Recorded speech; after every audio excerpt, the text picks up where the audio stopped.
अस्सलाम वालेकुम। मेरा नाम डॉक्टर नवीद अहमद शेख है और आप लोग जानते ही हैं काफ़ी दिनों के बाद मैं वीडियो बना रहा हूँ। तो सबसे पहले तो मैं आप सब लोगों का शुक्रिया अदा करना चाहता हूँ कि काफ़ी दिनों तक जो है वीडियोस ना बनाने के बावजूद भी आप लोग मेरे पेज पे बने रहे और मुझे टेक्स्ट और मैसेजेस के साथ मेरे साथ कनेक्ट रहे, मेरे दूसरे सोशल मीडिया प्लेटफॉर्म से मेरे साथ कनेक्ट रहे कि डॉक्टर साहब प्लीज़ वीडियो बनाएं।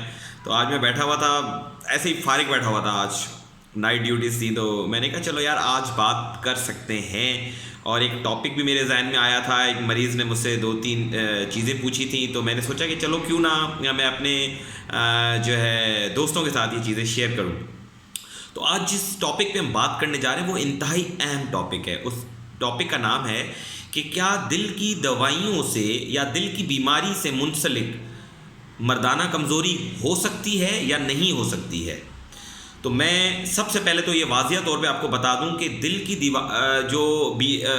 बीमारी है या उसकी जो दवाइयाँ हैं उससे मुंसलिक मर्दाना कमज़ोरी 100% हो सकती है।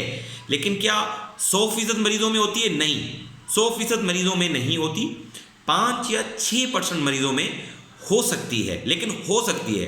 अब प्रॉब्लम कहाँ पे आता है कि जब हम दवाइयाँ प्रिस्क्राइब करते हैं तो हम मरीज़ों को बता नहीं पाते कि ये जो हम दवाइयाँ प्रिस्क्राइब कर रहे हैं इसके क्या साइड इफ़ेक्ट्स हैं। तो जो हम दवाइयाँ देते हैं उसके अंदर एक गोली का ग्रुप है जिसको हम बीटा ब्लॉकर्स कहते हैं। वो आपकी दिल की रफ्तार को स्लो रखने के लिए दी जाती है और वो दवाई इंतहाई अहम और बड़ी मुफीद है दिल के मरीज़ों के लिए, बहुत ज़्यादा ज़रूरी और बहुत फ्रिक्वेंटली प्रिस्क्राइब की जाती है। जनरल प्रैक्टिशनर तो उसको ब्लड प्रेशर के लिए भी प्रिस्क्राइब करते हैं जो कि अब रिकमेंडेड नहीं है। तो हम अपने टॉपिक पे रहते हैं। तो मसला कहाँ पर आता है? अब वो दवाई क्या करती है? मर्दाना कमज़ोरी का बाहस बनती है। अब प्रॉब्लम कहाँ आती है? जब हम मरीज़ों को वो दवाई लिख के देते हैं तो उससे 5 या 6% मरीज़ों के अंदर, स्पेशली जो यंग पेशेंट्स हैं, उसके अंदर मर्दाना कमज़ोरी का वो बास बनती है।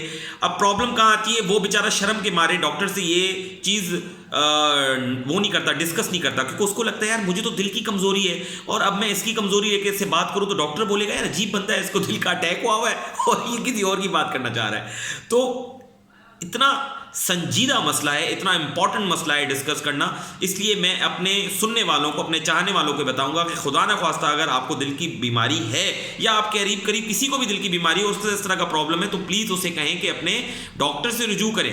क्यों? क्योंकि इसका नैमुल बदल है। हम इसकी जगह कोई दूसरी दवाई तजवीज़ कर सकते हैं। ऐसा नहीं है कि सिर्फ वही दवाई आपको देनी है, ज़रूरी नहीं है कि हमने मर्द को नामर्द बनाना है, नहीं, ऐसा नहीं है। दूसरा इसका मसला क्या होता है कि समटाइम्स लोग फॉलोअप पे ही नहीं आते, क्योंकि कुछ लोग जो शातिर होते हैं वो समझ जाते हैं इस गोली खाने से ही मुझे प्रॉब्लम हो रहा है, वो गोली छोड़ देते हैं और आपको रीज़न नहीं बताते और आपको फॉलोअप नहीं करते। तो इससे क्या नुकसान होता है? मरीज़ का भी नुकसान हो रहा है और डॉक्टर का नुकसान हो रहा है कि उसकी प्रैक्टिस ख़राब हो रही है।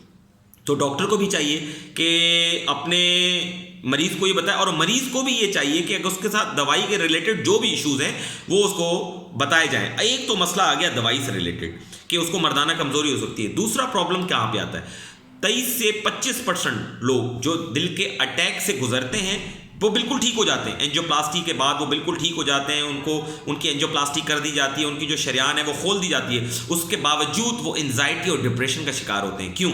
उन्हें ये लगता है कि हम कमज़ोर हो गए हैं, हमारा दिल कमज़ोर हो गया है, हमारी ज़िंदगी ख़त्म हो गई है, हमारी ज़िंदगी आधी हो गई है। तो इस एंजाइटी और डिप्रेशन से रिलेटेड भी उनको इम्पोटेंस, ठीक है, जिसे एंजाइटी रिलेटेड या डिप्रेशन रिलेटेड इम्पोटेंस कहा जाता है, मर्दाना कमज़ोरी का बास बन सकती है। या उसको जिनसी ताल्लुकात के अंदर जो है वो कोई इंटरेस्ट नहीं रहता, तो वो अपने पार्टनर से दूर दूर रहते हैं क्योंकि वो अपने अंदर इतनी वो बेसिकली शर्म महसूस करते हैं। क्योंकि उनको लगता है कि उनके अंदर कि वो ये काम कर नहीं सकते क्योंकि उनका दिल कमज़ोर है, या वो ये करेंगे तो वो और बीमार हो जाएंगे या उनको कोई और प्रॉब्लम हो जाएगा।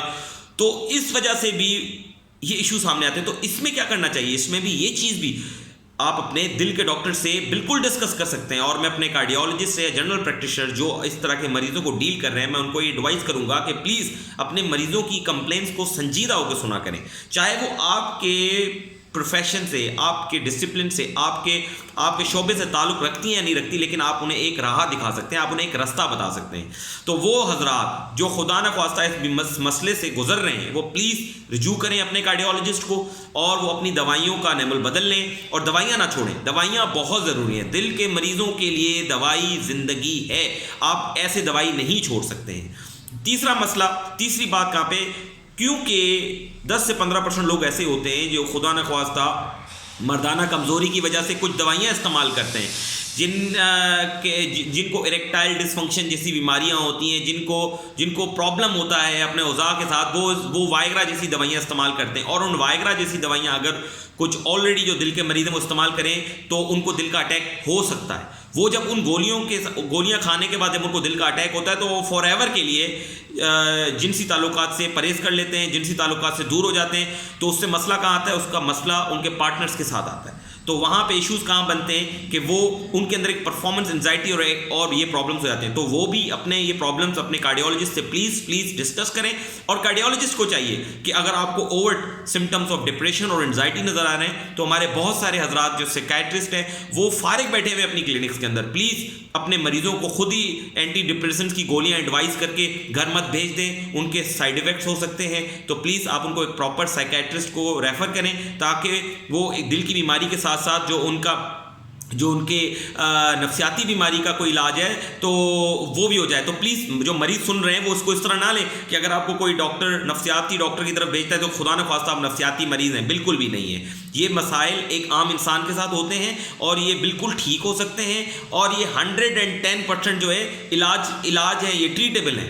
तो प्लीज़ इसको संजीदा लें। और जो एंड ऑफ इस वीडियो का जो मैसेज है वो ये है कि खुदा न ख्वास्ता अगर आपको कोई भी प्रॉब्लम है दवाइयों से रिलेटेड या आपका ट्रीटमेंट हो चुका है उससे रिलेटेड या आप समझते हैं कि मेरे अंदर बेहतरी नहीं आ रही, तो प्लीज़ अपने डॉक्टर से रिजू करें। और अगर आपका डॉक्टर आपकी बात नहीं सुनता तो आपको अपना डॉक्टर चेंज करने की ज़रूरत है, दवाई चेंज करने की या दवाई बंद करने की ज़रूरत नहीं है। तो शुक्रिया।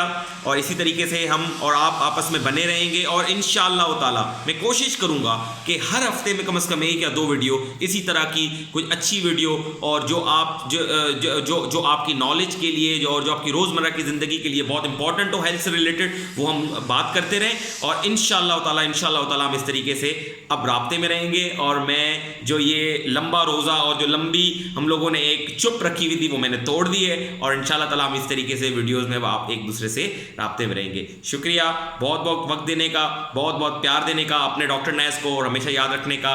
हमेशा मुझे अपनी दुआओं में याद रखिएगा और अपने प्यार में याद रखिएगा। आपका अपना डॉक्टर नैस। अल्लाह हाफिज़।